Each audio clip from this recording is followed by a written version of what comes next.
What's up? I want to talk about SPIR Global, ticker symbol SPIR, and the recent news that just came up and why it makes me even more bullish.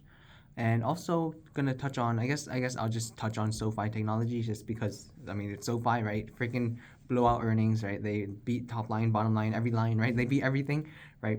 And then the stock price basically falls until like 980s, and it catches support, and now it's rising back up to like to the low tens or higher like mid tens, which is actually really, really bullish, right? Because the main thing is all the bears, all the people shorting SoFi were expecting and were basically hoping for SoFi to drop, right? So like this was kind of almost like by the books, right? Like they were like, okay, it's gonna drop after earnings, and then they short it, and then it catches support and it goes back up, right? The fact that it's able to, and it was consolidating really long, not really long, but like for a good like hour at like the high nines, low tens, and that just shows you that basically the shorts are kind of running out of power. They're running like they're not. It's not as easy as what used to be for them to control the stock. So I think that's really, really bullish. So like enough people are talking about SoFi Technologies. It's a popular enough stock that I don't really have to talk about it. But let's talk about SPIR Global, right?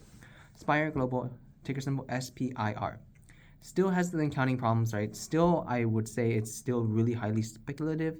So invest with only like if you invest with only what you are willing to lose. But I just think that even though the stock isn't performing, even though the finances are complete mystery, you see the business executing time and time again, right? And this is another event that happens, right? Just today, it was released that NASA has a contract, or basically started a contract with SPIR Global, and I'm confusing the names. SPIR Global and Aurora Technologies, right? And you might think, huh, Aurora Technologies, that sounds really familiar, and it's O-R-R-A, O-R-O-R-A, something like that. But it's not Aurora, it's Aurora. So it's with the O, not with an A. But you might be like, huh, that sounds familiar. Didn't SPIR Global already team up with them? And they did, right? So I think in 2023, they were also hired by or signed a contract with the Canadian government to look at wildfires. And now NASA, so Canadian government first, and now NASA for the U.S. government is hiring them for the same exact reason, right? For wildfires.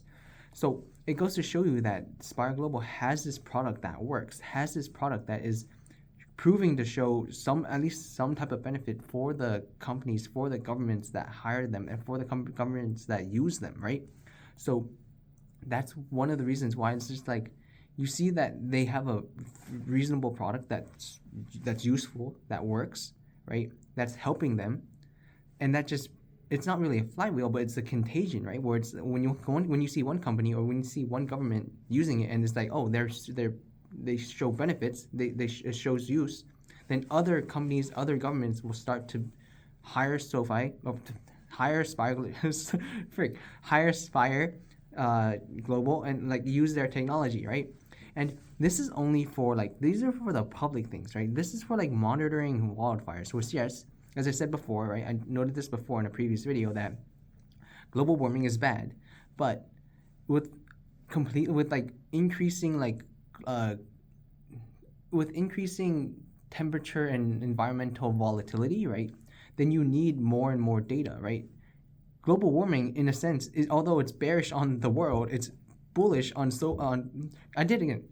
SPIR Technology, SPIR Global. It's bullish on them, right? Because when you as a species aren't able to just like pick up your slack and then fix the problem, right? All you can do is monitor it and try to alleviate the symptoms. I mean, like, you're gonna have to hire someone to monitor, hire someone to gather that data for you, and SPIR Global is one of the front runners there, right? And again, as I said before, this is only the public stuff, right? The things that the government is willing to display to the public, namely, oh, we're doing this to prevent wildfires, right? We're doing this for the environment, to monitor the environment. But governments they're not gonna display on to the public what they're doing, like in terms of global security, in terms of their defense department, right? So you do see that the DoD has defense contracts with SPIR Global, And you did see recently, I think it was in 2024, where they did have they signed a contract with the DoD, and also I think Spire Global has someone that used to be on the on the board of the DoD that's working in Spire Global, right? So they have their connection, they have their in-man to the Department of Defense, which, I mean, look at how much money we spend on the Department of Defense, right? Now, again, you see this contagion, right? Well, I mean, like, governments aren't going to be stupid. They're going to see, okay, well, I mean, the U.S. is hiring that company for their DoD, for their Department of Defense. Maybe we should too, right? And allies will also talk to each other as well, right? Oh, we hired them for this, and then we found all this data, and we found it really insightful. Maybe you should do it too, and then you can beef up your security as well, right? Allies will tell allies. Enemies will be wary of enemies, right? And they'll get their own data supplier. It doesn't necessarily have to be Spire Global, but you see this pie. It's growing, right? So even if Spire Global maintains their share of the pie, let's say 2%, let's say 5%, let's say 7%, right? A 7% of a bigger pie is more money for Spire. Did I say SoFi already? For Spire Global, right? That's why I think that, like, this data monitoring thing, right? That this business that Spire Global is in is so big. And the other thing about security, right? Currently, yeah, you have all those looking satellites. Sure, like Maxar Technologies.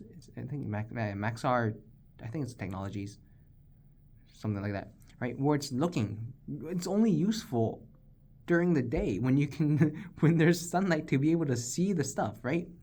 But I mean, think about how important it is to see what happens at night, right?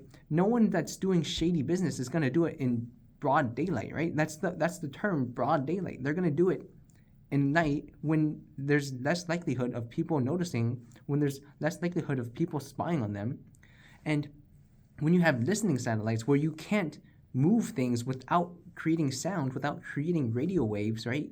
You can't experiment things. You can't, like, test the bombs and things like that without creating those type of signals that can only be gathered through listening satellites, through without you can't see those things, right? You can only you can only gather data through listening, right? So I just think that, like, the use cases of the technologies and of the products that Spire Global is in is growing at, like, a really, really rapid rate, and I think that's really bullish for Spire Global, right? I guess the news hasn't really permeated to the stock, because the stock actually is trading down right now, but I think this is really bullish. Not necessarily that the fact that NASA signed a contract, right? NASA signed multiple contracts with Spire Global, but the fact that they did they basically hired them for the same exact reason that Canada hired them first, right? Canada was the guinea pig. They were the white rat, right? And then, or the test rat, I guess. And then NASA sees that they have something good's coming out of there. So then they're hiring them too, right? And this is just going to be like a domino effect. So that's why I'm just more and more bullish on Spire Global. Again, high conviction play, not financial advice. Do not listen to me at all, right? But, like, especially with the lack of balance sheet. But then management has been saying that they will achieve free cash flow. They will be free cash flow positive by the summer of this year, right? So they already passed. So they should be, according to management, already have positive free cash flow. So, I mean, like, I don't know. Like, if you trust management and you trust their word, then I feel like right now it's a really good, like, opportunity to invest. Again, I haven't actually invested too much because I am kind of overweight Spire Global. But if you have, like, a few spare pennies, like, and you don't mind losing it, I mean, like, it's a lottery ticket, but, like, I think it's worth it, right? But yeah, those are just my thoughts. SoFi Technologies had a blowout earnings, in my opinion. I think it did really well, and in my opinion, it dropped because of shorters. But then once the shorters find out that there is real support behind this bottom, they're gonna try to get out of there as soon as possible, because once you short, you have unlimited losses, right? I mean, if it's possible to have unlimited losses with a short, right? With the long, when you buy a stock, you can only go down to zero.